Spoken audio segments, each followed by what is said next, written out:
Seriously, I said it in my Heavenly Delusion video, what is with the anime this week? Every show that I'm watching is dropping arguably its best episode, and watching a show that for weeks I've been saying is my personal favorite new gen shonen. I mean, everyone's free to have their own opinion, but I mean, I love Jujutsu Kaisen, I love me my Chainsaw Man, but this one for me, from world characters, I'm just hooked in more. And seriously, after watching this incredibly passionate, emotional, heartbreaking, if not betraying expectations episode, because seriously, immediately when you see these three, I'm saying Master has the death flag. That's what these shows do. They kill the Master, the student then becomes the Master, he'll take his teachings towards this girl, and he'll keep her safe.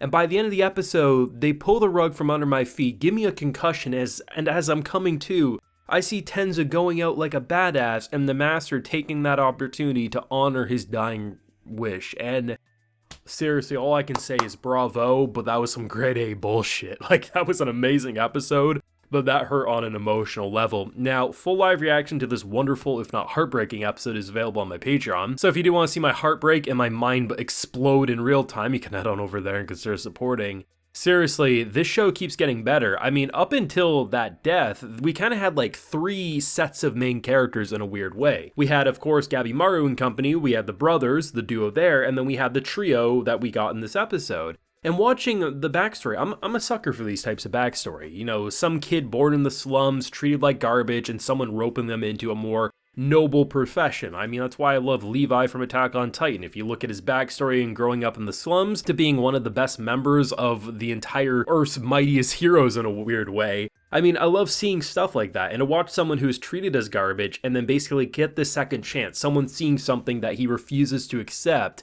And by the end of the episode, seeing that single cherry blossom just fall on his headband, saying that he did blossom, he did become everything that his master thought he could be, but, you know, just the fact that all he could say in his dying moments, you know, like, what could have been? Like, could I have done the same thing that he was doing for me? Could I have taught people? It's heartbreaking, but the way they're making this island feel so devastating, and the way they make you connect to all these characters, is seriously second to none, because what I feel when looking at any of the backstories we see, almost all of them, like 80% it feels like, could be the main character in any other show.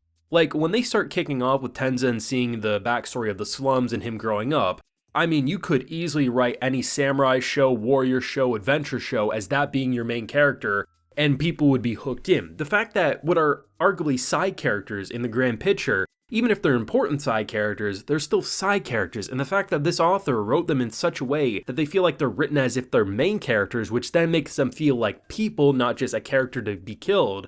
I mean, personally for me, I didn't see the death flag. I saw some people talk saying like, oh, they immediately thought there was a death flag because of the marriage proposal. Well, I could understand that. I mean, for me personally, every show that I've seen with that master-student relationship, it's the master who falls on the sword. Like, something like that was going to happen to me. Even after the initial blast, I was still in disbelief because I was like, there's gotta be a twist, because I don't really remember seeing something like this where the student, almost like the parent watching the kid die before them. That just ain't right. The master is the one who dies, and the fact of like passing the torch over to the student, it makes all the sense given that he now is building this connection with this girl, which, I mean, he was ready to cut down, and once he saw that determination and passion, he basically put his blade away, because looking at where he was when he started training him to where he is now, he basically feels like a miniature version of himself. This blind master was a badass. I just felt like he would be the one, he would carve a path, because seriously, as it stands, these things are invincible. They start out on their kind of like luscious beauty form, and then once they get a taste of like violence, they turn into this macho killing machine. I'm going to assume there's gotta be like a crystal or like a stone or something that's somewhere in their body that if you cut them apart enough, maybe if you stab it, that's how you kill them for good.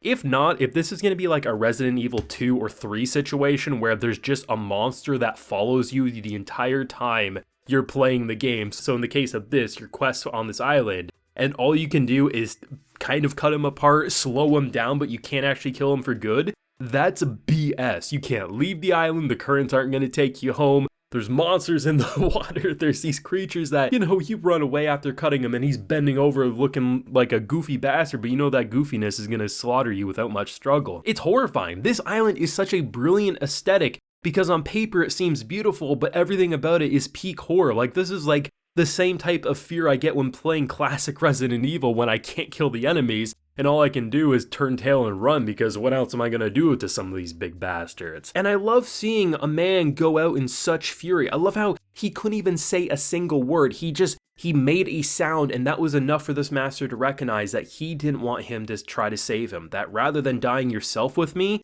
take her and run.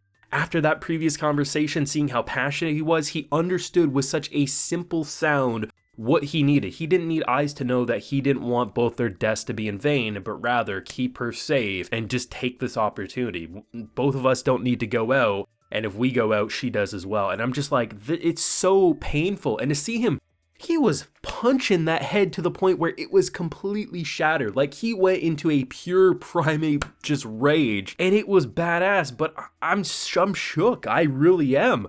I figured at least give me a couple of episodes with this trio, maybe run away, end this episode with a cliffhanger. Oh yeah, Master's gonna get his head cut off, but no, they just completely heartbreak in that way, and just, they're screwed. This island is BS, and we need to have an elixir of life on our backside just in case we ever get skewered like this, because we can't do shit. Now, apparently we don't have an episode next week, I imagine just because, like with most anime production, you know, anime production is pretty hellish. They don't have all the episodes done. I'm okay waiting personally, not only just because I want to have as good of an episode as possible, but most importantly, honestly, I probably need more than a week, because I'm gonna be rewatching this episode for sure, because there's just something so beautiful and tragic, and the backstory, the way I just love how when backstories pop up, it doesn't necessarily mean a character is gonna die. It could just be that we're getting to know them at the appropriate time.